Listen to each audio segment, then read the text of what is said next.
Everybody, welcome back to your second Big Fish, Little Fish on a Thursday afternoon. Craig Thompson, what a treat for the first week of the harness racing season. The really big names of Northern Harness Racing back in a proper race at Alexandra Park.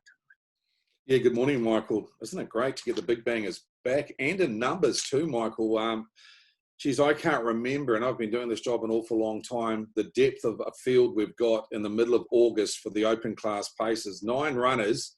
A lot of Group 1 winners in them, Michael, and it's a tricky race because a couple of stables dominate.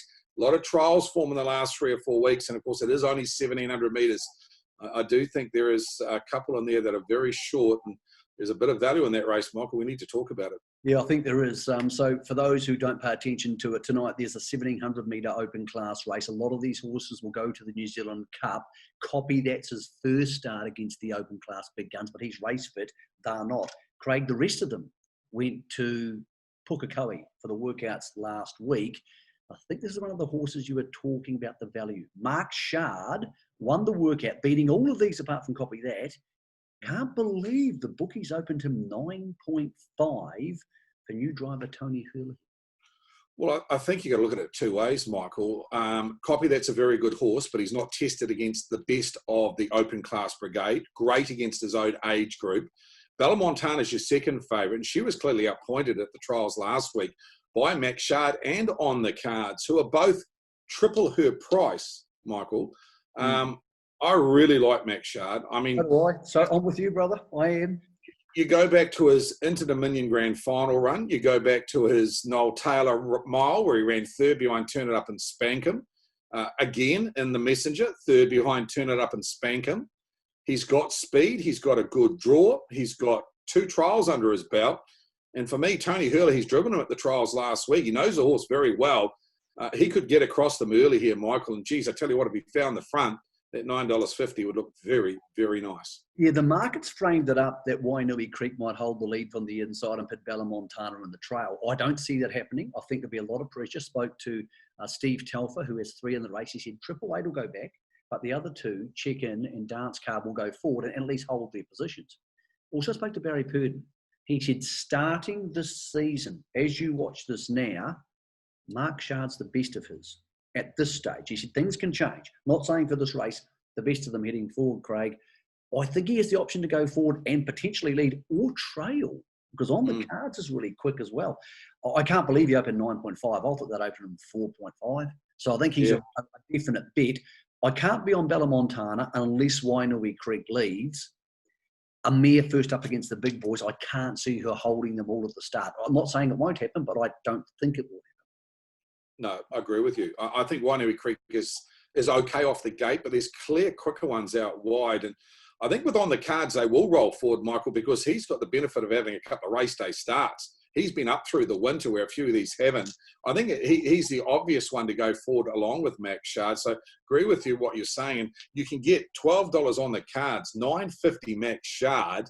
You could back either of them, still get a nice price. But to answer your question, I've backed Max Shard. I think the $9 is way over. I've got his right price at around $5. So whatever happens between now and race time tonight, I think he'll shorten. I think Triple Eight's a horse to watch heading forward. I think he'll go back at the start, though. So I don't see him being a factor in this really good race. What do we make of Star Galleria, Michael? Because we really need to talk to him. To Stephen Reed during the week, and he said the same thing. We've been driving him quietly at the trials. He doesn't look like he wants to give him a headache, and he thinks there's a lot of gate speed. Everybody I've spoken to on the front lines indicated they're going forward, Craig. So he just can't go forward. He can't. And I think this is a far better version of he won his first start 2 years ago back, but I actually think this is a pretty darn good race. And to be honest, I think a lot of these, Craig, are going to be really competitive with the Southerners outside of the Self-Assured and Spankham. I think it's going to be better than most of them down here. So what about Copy That? He's a really good horse. If he happens to roll to the front here, will he beat the Purdon horses? I think he can win the race, but you can't take $2 about, what is a 3-year-old just turned 4 against a proven Group 1 brigade of open class horses that have been there and done that, Michael. He's just way under. He is just way under. Not saying he can't win the race. I don't want to put punters off if they think he's a horse you want to take and you pick 6. Absolutely. But as a $2 price for a favourite in this race, He is way unders. Well, Craig, last week you could get $1.55 for him to beat 4 other runners, and none of Correct. them open class. So this week you're getting double the profit percentage, 110% versus 55%, to beat the best horses in the North Island. He beat Smooth Deal. Smooth Deal, if it was in this race, would be 35 to 1. Yeah. That's the opposition he beat last week. A horse I can't also back who opened favourite is Paramount King. Now, he's in the main trot. It's race 10. Really interesting. It was going to be a 1,700-metre mobile. So Josh, who now trains on his own accord, wanted to go to that. But they made it 2,200-metre stand. He's up 45 metres, Craig. Now, he might still win because he's actually the national record holder for 22 from the mobile set during the Inter-Dominions. And he's a pretty darn good horse, Craig. But I don't be backing anything off 45 behind over 22, as we saw last week when Winterfell was 55 behind over 2.7. Yeah, well, he was initially in that field as well, along with Paramount King over the 1,700. That race is canned. They reverted it to a stand. Michael, there's a good bet in here. I said a fortnight ago. You're going to say Vatican Hill.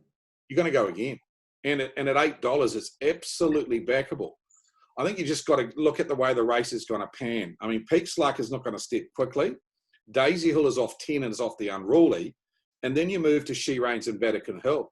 Well, Vatican Hill stepped brilliantly to find the front a fortnight ago. Last week's run, it came from back in the field to hit the line and run a very good second and beat a lot of these home. Now he's got a 25-metre head start on Kenny's Dream and also the back markers. So for me, I think $8 is a really nice price and my value bet for the night.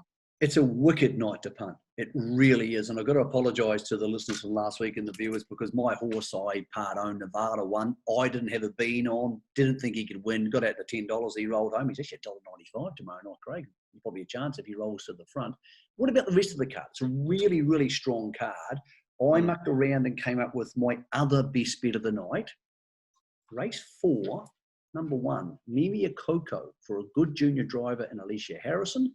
I reckon it might be back up out of the gate here, and I think the 4.4 they gave you on opening won't be turning up. In fact, it's probably gone as you're watching this. We'll go head-to-head, Michael. I think Mighty Louie will beat Mimi Coco. I watched Mighty Louie trial with Copy that a fortnight ago. Really impressed with him. Don't like to take $1.95 from the second row. So your 440 is a nice price, backable of each way. But I do think it's a cover bet, Craig. If someone really likes you and think you're a smart judge, they can have their $5 or $500.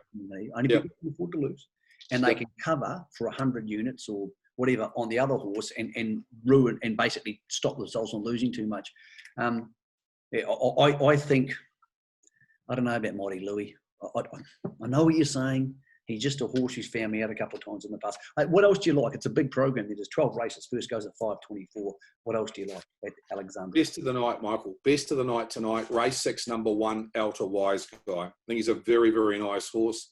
He only had 2 runs last season. His last start was in a Group 1. He ran 5th behind Krug. Pretty good horses in front of him, Michael. Watched his trial last week. Mightily impressed with the way he ran to the line. He's $3. Great bet. Race 6, 1, Alta Wise Guy. I think he's a pretty nice horse. Yeah, Steve Telfer, now training in partnership with his sister, said to me that that's their bet of the night. So for what it's worth, punters, Craig and Steve Telfer, who's a very good trainer, PB season last season on the same page. That's it for Alexandra Park's Big Fish, Little Fish. Craig, I'll see you there tonight. If you're watching this in the Auckland region, come along. It's going to be a hell of a night at the park.